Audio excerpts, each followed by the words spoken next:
No ar, Jornal da CUT. Olá Brasil, eu sou o André Acarini. No Jornal da CUT de hoje você confere os seguintes assuntos. Vamos falar sobre dúvidas se o patrão pagou corretamente sua rescisão de contrato de trabalho. Vamos falar também sobre uma nota da CUT em relação a um vídeo que foi compilado com fatos públicos e notórios e que foi determinado pelo Tribunal Superior Eleitoral a ser retirado do YouTube. Vamos falar sobre inflação também. IPCA 15, litro de leite, vilão da inflação, é mais caro que o da gasolina. A partir de agora, aqui no Jornal da CUT. Rádio CUT. Aqui, a classe trabalhadora tem voz. Acesse pelo site www.cut.org.br. O Jornal da CUT começa falando sobre dúvidas sobre rescisão de contrato de trabalho, né? Está em dúvida se o seu patrão pagou corretamente sua rescisão? A orientação é procurar o seu sindicato. Um dos itens da reforma trabalhista aprovada pelo governo do ilegítimo Michel Temer, em 2017, tem trazido muitos prejuízos e causado dor de cabeça em trabalhadores e trabalhadoras. A reforma desobrigou os sindicatos a acompanharem as homologações de rescisões de contrato de trabalho e, com isso, deixou trabalhadores na mão, desprotegidos, sem o apoio dos sindicatos que conferiam os direitos e as contas, davam todas as orientações na hora de assinar a rescisão de contrato. Muitos trabalhadores estão reclamando, inclusive, de contas erradas e direitos não pagos.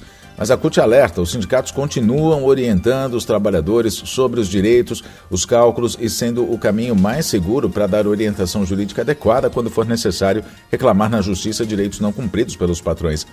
Hoje, cerca de 34 milhões de trabalhadores ganham até um salário mínimo por mês e poucos sabem sobre os direitos ainda garantidos pela CLT, inclusive na hora da demissão.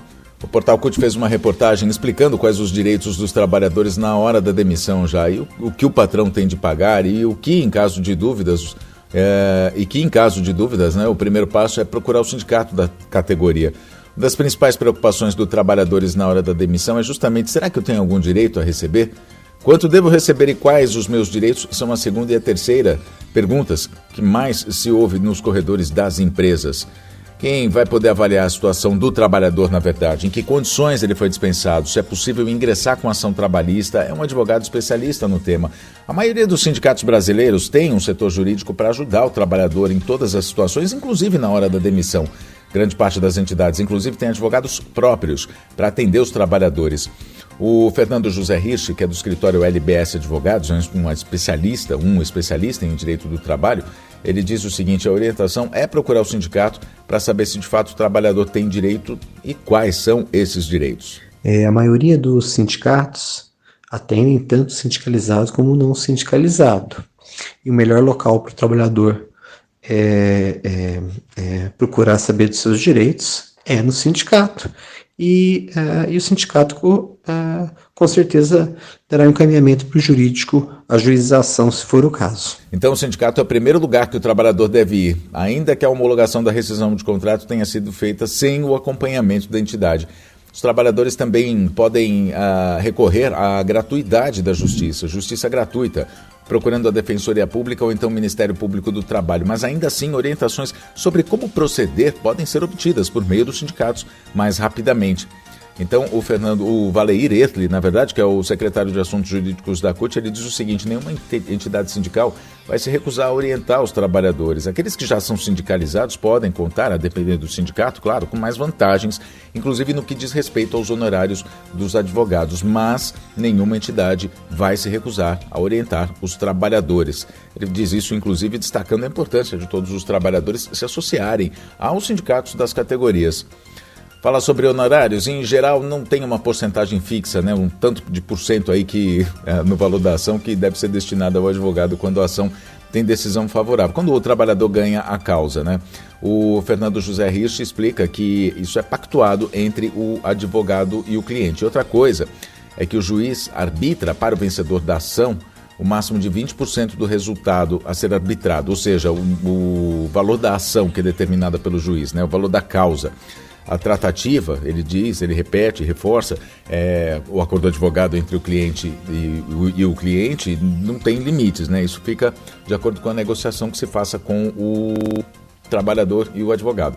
Bom, vamos falar sobre a justiça gratuita. Como é que funciona? A primeira coisa a se fazer para ter acesso à gratuidade é procurar a Defensoria Pública Estadual no município em que o trabalhador reside. E lá ele vai ter todas as orientações necessárias de como comprovar que tem direito à justiça gratuita. E o principal requisito é comprovar que não tem renda ou que sua renda seja inferior a 40% do teto de benefícios da Previdência. Ou seja, o teto é R$ 7.087, 40% disso é R$ 2.834. Então, quem ganha até R$ 2.834, quem tem essa renda, tem direito, ou quem não tem renda, obviamente. Uma simples declaração formal é necessária, só que especialistas alertam que a parte contrária, o patrão, no caso, pode contestar o uso da gratuidade. E ele faz isso justamente para que, se você perder, você trabalhador perder, você pague o advogado dele, E a gente vai falar sobre isso já já. Bom, por isso a orientação é anexar ao pedido de gratuidade da Justiça o máximo possível de documentos que comprovem a situação financeira. No caso de desempregados, a carteira de trabalho sem registro, além de extratos bancários, comprovantes de contas a pagar. Para quem está empregado, o olerite, que é o descritivo do pagamento, pode ser considerado, desde que atinja os R$ 2.800, que vá até os R$ 2.834. Também para esses casos, mais uma vez, tanto Fernando Rich como Valeir Etli, eles orientam que é importante buscar informações nos sindicatos da categoria antes, para saber se é preciso entrar na justiça, se pode entrar na justiça, se o sindicato não pode resolver, etc. O pedido de gratuidade é feito na petição inicial no processo, só que fica o alerta, é o juiz quem vai decidir se o pedido vai ser deferido, como se diz no mundo jurídico, ou seja, se vai ser aceito ou não. Aí agora vamos falar sobre pagar os honorários se você perder a ação, Perdi a ação, tem que pagar a parte contrária. O Fernando José Hirsch, repito, especialista em direito do trabalho, explica que depois da reforma trabalhista, em um processo trabalhista, há essa previsão. Só que, se o trabalhador for beneficiário da justiça gratuita, ele não é obrigado a pagar o advogado do patrão caso ele perca a ação. Ou seja, se você, trabalhador, perder um processo trabalhista, vai ter que desembolsar essa quantia se você não estiver na justiça gratuita. De acordo com o artigo 791-A da legislação, os honorários destinados ao advogado da parte vencedora, no caso o patrão, variam entre 5% e 15% do valor da causa e cabe ao juiz determinar esse valor final. Economia. Falar sobre economia, a deflação registrada em agosto não atingiu os preços dos alimentos, manteve o litro do leite custando mais do que o litro da gasolina. De acordo com o IBGE, o IPCA 15, Índice Nacional de Preços ao Consumidor Amplo, a prévia oficial da inflação oficial do país foi de 0,73% em agosto, a menor taxa da série histórica, iniciada em novembro de 1991. A queda foi impactada pela redução no preço dos combustíveis. A maioria da população, no entanto, ainda não sente o efeito dessa queda em seu orçamento, justamente porque o peso maior nos gastos mensais dos mais pobres, em especial, vem do grupo Alimentos e Bebidas, que subiu 1,12% em agosto e já vinha acumulando alta há muito tempo, como a gente sabe. E nesse grupo, o leite longa-vida permaneceu na lista dos vilões do mês de agosto com alta de 14,21%. No mês passado, em julho, o produto havia subido ainda mais, 22,27%. A alta acumulada só esse ano é de quase 80%.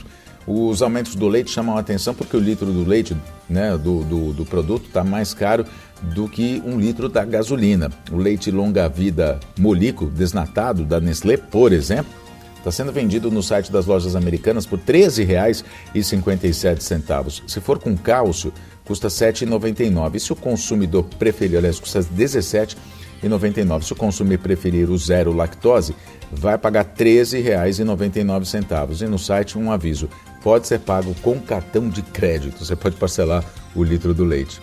Já a média de preços da gasolina em São Paulo é de R$ 5,35, segundo a ANP. No país, a gasolina está sendo vendida na média por R$ 5,40 e já pode ser encontrada por menos de R$ 5,00 em pelo menos 13 estados. Informa CUT.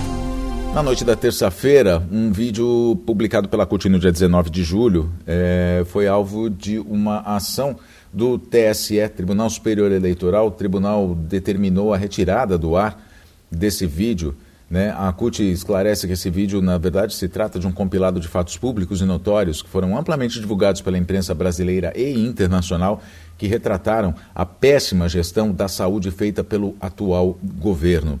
A CUT, como entidade sindical, tem o direito e o dever de defender os interesses da classe trabalhadora que representa, por isso, tem legitimidade para criticar atos do governo que afetem trabalhadores e trabalhadoras, principalmente para estimular a participação política por meio do voto. Sobre o conteúdo da nota ou da decisão noticiada, que foi amplamente noticiada pela mídia nesta quarta-feira, sobre essa decisão, a CUT não pode se manifestar ainda porque desconhece o seu conteúdo, mas justifica o conteúdo que foi divulgado no vídeo, repito, publicado no dia 19 de julho. O Jornal da CUT fica por aqui. Muito obrigado pela sua companhia. Nós nos falamos na próxima edição. Até lá!